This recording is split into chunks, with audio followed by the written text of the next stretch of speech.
Hello everyone, good morning. কেমন আছো তোমরা সবাই? আশা করি তোমরা সবাই খুব ভালো আছো, আর আমিও আছি মোটামুটি। কারণ কি বাড়ির কি পরিস্থিতি আগের ভিডিওতে তোমরা দেখলেই বুঝতে পারবে, যারা আমার ভিডিও নতুন দেখছো। আমি আগের ভিডিওতে সবটাই বলেছি, মায়ের শরীরটা হঠাৎ করেই খুব খারাপ হয়ে যায় আর কি। এখন মোটামুটি ওই 10% হলেও একটু বেটার আছে। তো এই আর কি, আজকে হলো বুধবার। তো এখন ঘড়িতেই সকাল 9:30টার মতো বাজে। এই জাস্ট চা খেলাম, খেয়ে এই যে বিছনা টিছনা তুলেছি। এখনও বাদবাকি ঘরের বিছনাগুলো আছে পড়ে, সেগুলো তুলতে হবে। তারপরে তো বাদবাকি কাজ আছেই, সোয়াককে এখনও খাওয়াতে হবে। তো চলো দিনটা এভাবেই শুরু করি। দেখতে থাকো ব্লগটা, আশা করছি ভালো লাগবে। সারাদিনে কি করি না করি সবটাই তোমাদের সাথে শেয়ার করব। এই আলমারির অবস্থা দেখো, এই হয়ে আছে। এই আলমারিতে শীতের পোশাক রাখা হয়, তো সব কিছু এলোমেলো হয়ে গেছে। শীতকালে বার করেছি, এখন সবটা গুছিয়ে রাখতে হবে। আর টুকিটাকি দরকারি কয়েকটা জিনিস বেসিক্যালি শীতের পোশাকই রাখা হয়। তো চলো এখন ফটাফট করে, কালকে কেচে দিয়েছিলাম অনেকগুলো শীতের জিনিস, তো সেইগুলোই এখন গুছিয়ে রাখবো। আলমারিটা দেখো মোটামুটি আমার গোছানো হয়ে গেছে। যেটা যেখানে রাখার সেট করে দিয়েছি একদমই। আমি এতদিন অনেক দিনই হলো আলমারিতে এই আলমারিটায় হাত দেওয়া হয় না। তো শীতের পোশাক থাকে, তো ওই জন্য ভাবি যে না ঠিকঠাক আছে। এখন খুলে দেখে আজকে বড্ডই অগোছালো ছিল। তো ভাবলাম যখন হাতে দিচ্ছি আর শীতের জামা কাপড়গুলো তুলে রাখছি, তো একেবারে গুছিয়ে রাখি। তো তাই জন্যই রাখা। আর এই যে দেখো, এই জুয়েলারি বক্সটা দেখছো, এটা হচ্ছে আমি ভাইজ্যাক যখন গেছিলাম একবার ঘুরতে, তো ওখান থেকে নিয়ে এসেছিলাম। এখানে এখন আর জুয়েলারি রাখি না, শুধু পুরনো কয়েকটা চাবি আছে যেগুলো আর ব্যবহার করা হয় না, সেগুলোই ঢুকিয়ে রেখেছি। তো ভাবছি এটাকে এখন ব্যবহার করব জুয়েলারি রাখার জন্য। ছোট ছোট রেগুলারের যে সমস্ত জুয়েলারিগুলো আর কি ব্যবহার করি, তো সেগুলোই রাখবো ওর মধ্যে। আর এই যে এদিকেও শীতের পোশাক সমস্তটাই রেখে দিয়েছে। আর এতগুলো টুপি বার হয়েছে, আজকে পুরো খুঁজে খুঁজে টুপিগুলো একটা জায়গায় রেখে দিয়েছি। আমার গোগলের বাবার সমস্তটাই রেখে দিয়েছি, যাতে করে পরের বার শীতকালে যখন ব্যবহার করব তখন যেন খুঁজে পেতে সুবিধা হয়। আর এতগুলো মানুষের জামা কাপড় এদিক ওদিক গোছাতে গোছাতে পুরো নাজেহাল অবস্থা। তো দেখো একদম সুন্দর করে গুছিয়ে নিয়েছি। এখন যেন মনটা খুব শান্তি লাগছে, যে না আলমারিটার দিকে তাকালে অন্তত হাত দিলে জিনিসগুলো পাবো। তো সুন্দর করে একদম গুছিয়ে নিয়েছি। আর সোয়াকের আর গোগলের জামা কাপড়গুলো শীতের পোশাকগুলো আলাদাই রাখার চেষ্টা করি। বাবা তুমি কি খাচ্ছ বাবা? কি খাচ্ছ বাবা? ইস, মুখ দিয়ে কি বেরোচ্ছে এটা? আনার দানা, আনার দানা, আনার দানা, বেদানা, বেদানা। হুম, তুমি খেতে পাচ্ছ চিবিয়ে চিবিয়ে? হ্যাঁ, ইয়াম। চুপ চুপ, ওরে বাবা, চুপ চুপ চুপ। বাবা দেখো বাজারে গেছিলো, তো বাজার থেকে কত বড় একটা বেল নিয়ে এসেছে, পুরো একদম বাতাবি লেবুর মতো দেখতে। আর বেলটা না ভীষণই পাকা। আর এই সময় তো একদম এই এই বেল ওঠে আর কি, পাকা বেলগুলো ওঠে এই সময়টা। আর যেহেতু সামনে হচ্ছে শিবরাত্রি আছে, তো এই সময়টা তো বেল উঠবেই। তো তারপরে নীল ষষ্ঠী আছে, তো দেখতে দেখো একদম পুরো বাতাবি লেবুর মতো দেখতে লাগছে। চান করে সোজা পুজো দিয়ে চলে এসেছি রান্নাঘরে। মাথাটাও আঁচড়ানোর সময় পাইনি, এবার গিয়ে আঁচড়াতে হবে। তো তার আগে দেখে নাও আজকে দুপুরের মেনু কী কী হয়েছে। তেমন ভিডিওই করতে পারিনি আজকে, এত ব্যস্ত ছিলাম। তো চলো তোমাদের সাথে শেয়ার করি কী কী রান্না হয়েছে আজকে। তো এই যে কড়াইয়ে আমি এখন ভাজি হচ্ছে কুমড়ো ফুলের বড়া।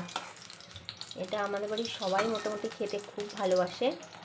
তো কুমড়ো ফুলের বড়া ভাজি এখন গোগলকে খেতে দেবো বলে, আর সোয়াককে মা খাওয়াচ্ছে, ওই যে খাওয়াচ্ছে সোফায় বসে বসে। আর এদিকে দেখো রয়েছে হচ্ছে নিম পাতা ভাজা, সাথে বেগুন। এখন তো এটা হচ্ছে রেগুলারই সঙ্গী হয়ে গেছে আমাদের। আমার যদিও অতটা ভালো লাগে না, বাবা খায় খুব এটা। আর এদিকে দেখো রয়েছে সজনা ফুল নিয়ে এসেছিলো, তো সেটা আজকে ভাজা করেছি। সজনা ফুল ভাজা, এটা আমার ভীষণ ভালো লাগে খেতে।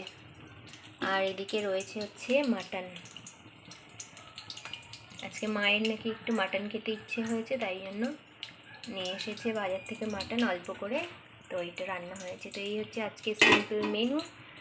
আর এদিকে দেখো শশা আর গাজর কেটে রেখেছে মা, এগুলোকে ধুতে হবে এখন। তো চলো করে নিই ঝটপট, এবার খাওয়া দাওয়া করতে হবে। Good evening everyone. দেখো এখন চা করে নিয়ে চলে এসেছি। আগে সন্ধ্যা দিলাম, তারপরে চাটা করলাম, করে এখন নিয়ে এসেছি। আমি আর মা বসে খাবো, আর সোহাগ ওদিকে একটা বিস্কিট নিয়ে খাচ্ছে আর গোল গোল করে ঘুরে যাচ্ছে, ওর মতো বকেই যাচ্ছে। তো এই দেখো আমার আর মার চা। আর এই যে বাবা আজকে অফিস থেকে ফেরার সময় এই বিস্কিটটা নিয়ে এসেছে। এগুলো না আমরা ছোটোবেলায় খুব খেতাম, খুব দারুণ খেতে বিস্কিট। ইস, নাকে হাত দেয় না। এটা কি? সোহাগ কিন্তু কান্না করছিল এখন। এই জাস্ট গুগলকে পড়িয়ে উঠলাম, এখন রাত্রেবেলা খাওয়া দাওয়া করতে হবে। রাত 9টা বাজে, একটু পরে খাওয়া দাওয়া করব। তো এখন এই যে আমি একটু দরজাটা বন্ধ করে দিয়েছিলাম, তাই জন্য কান্না করছিল। দরজা খোলো বলে কান্না করছিল। তাকাও এদিকে, তাকাও এদিকে, তাকাও। আর এই যে গরমকালে না বাইরে একদম দরজা খুলে রাখা যাচ্ছে না, প্রচণ্ড মশা, কি বলবো আর কি। তো একটুখানি ঘরটা গরম হয়ে গেছে বলে খুলে রেখেছিলাম দরজাটা। এই যে হ্যাঁ, চলো। দরজা বেশিক্ষণ খুলে রাখা যাবে না, কারণ কি বাইরের যত মশা সব ঘরে ঢুকে যাবে। চলো, আবার রাতে কি ডিনার করছি এটা শেয়ার করবো। যে ডাল ভাতই খাবো রাত্রেবেলা। দুপুরবেলা যেহেতু একটু হেভি খাওয়া হয়েছে, তাই জন্য ডাল ভাতই খাবো আজকে রাত্রেবেলা। হয়ে গেছে রান্নাবান্না, খাওয়া দাওয়া 9:30টার মধ্যে গোলকে খাইয়ে দিতে হবে। কালকে তো কাল আর পরশু দিন পরীক্ষাটা হলে বাঁচি, মানে বৃহস্পতিবার আর শুক্রবার পরীক্ষাটা হয়ে গেলে উফ, শান্তি। রাত্রে ডিনার নিয়ে দেখো চলে এসেছি। আমি আর গুগল বসে খাচ্ছি টেবিলে, আর মা খাচ্ছে সোফাতে বসে। কারণ মায়ের টেবিলে খেতে বসতে এখন একটু প্রবলেম হচ্ছে, মানে মাথা ঝুঁকেও খেতে পাচ্ছে না। তো প্লেটটা নিয়ে একদম মুখের সামনে ধরেই আর কি খাচ্ছে। তো মা বললাম একটু সোফাতে বসেই খায়, তো সেখানেই বসে খাচ্ছে। আর আজকে রাতের মেনুতে হয়েছে ডাল, ভেন্ডি আলু ভাজা আর ডিম ভাজা। তো একদম লাইট খাবার, যেহেতু গুগলের এখনও এক্সাম শেষ হয়নি, তো ওকে উল্টোপাল্টা বা হেভি কোনো খাবার দেওয়া যাবে না, ওর একটু শরীর খারাপ করে যায় বেশি উল্টোপাল্টা খেলেই আর কি। তো ওই জন্য যেহেতু পরীক্ষা 2টো বাকি আছে, হলে বাঁচি, মানে 2টো পরীক্ষা হলে আমি আর কি বাঁচি। তো যাই হোক, তো ওই জন্য একদম চেষ্টা করেছি এই পরীক্ষার সময়টা একদম লাইট খাবার দেওয়ার, মানে বিশেষ করে রাতের দিকে আর কি।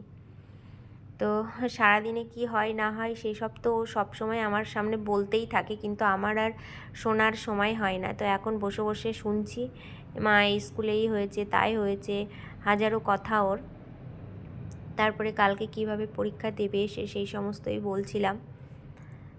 এখন বাচ্চাদের যতই বলি না কেন, ওরা তো ওদের মতোই চলবে আর খাতাতে ওদের মতোই লিখে আসবে। তবু আমরা মায়েরা মানসিক শান্তির জন্য তাদেরকে তো বলে দেবই, বুঝিয়ে দেবই। হ্যাঁ, তো যতই বোঝায় না কেন ওরা ভুল করবে আর আমরা বলতেই থাকবো মায়েরা। শুধু আমি নয়, আমার মতো যারা আছে সবাই বোধহয় এমনই করো, যে বড় হয়ে গেলেও মনে হয় আমরা এরকমই বলতে থাকবো যে এইটা করিস, ওইটা করিস, ওইটা করিস, মানে মায়েরা যেমন বলতে থাকে আর ওরা তো ওদের মতো করতেই থাকবে। তো এই হচ্ছে ব্যাপার। সোহাগ এখনও ঘুমায়নি, আমি সমস্ত কাজ কমপ্লিট করব। খাওয়া দাওয়ার পরে রান্নাঘরের সমস্ত কাজ কমপ্লিট করব, তারপরে ওকে নিয়ে ঘুমাতে যাব। তো দেখো বদমাইশি করছে কেমন। বাজে এখন রাত 10:44।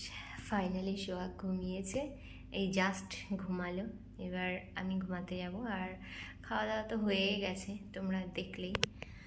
ও, সারাদিনে বিশেষ কিছু আর কি শ্যুট করা হয়নি আজকে একটা কাজেই ব্যস্ত ছিলাম আর কি। তো সেই সব করতে করতেই সময়টা চলে গেছে। তো এই জন্য আর কি বিশেষ কিছু করা হয়নি, যেটুকু করেছি সেটুকুই তোমাদের সাথে শেয়ার করেছি।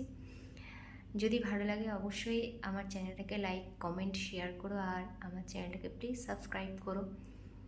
দেখা হবে নতুন ভিডিওতে। সবাই তোমরা ভালো থেকো। আর মায়ের শরীর এখন মোটামুটি ভালো আছে, আমি ভিডিওর শুরুতে বলেছিলাম যে আছে মোটামুটি। তো দিন যত গেছে আজকে তত মানে সুস্থর দিকেই আর কি যাচ্ছে। ওষুধ যেগুলো দিয়েছিল ডাক্তারে সেগুলো তো চলছেই, তো সেগুলো মোটামুটি রেসপন্স করছে মানে বলা যায় আর কি। মানে খেলে অনেকটাই আর কি সুস্থ থাকছে।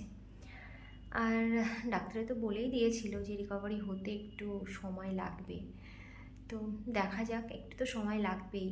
আর যেহেতু বাড়াবাড়ি পর্যায়ে চলে গেছিলো বলেইছি আমি আগের ভিডিওতে, তো এভাবেই খেতে থাক, আশা করছি ভালো হয়ে যাবে। তো চলো, কালকে একটা নতুন ব্লগের সাথে তোমাদের সাথে দেখা হচ্ছে। আজকে এখানেই রাখছি। Tata, good night.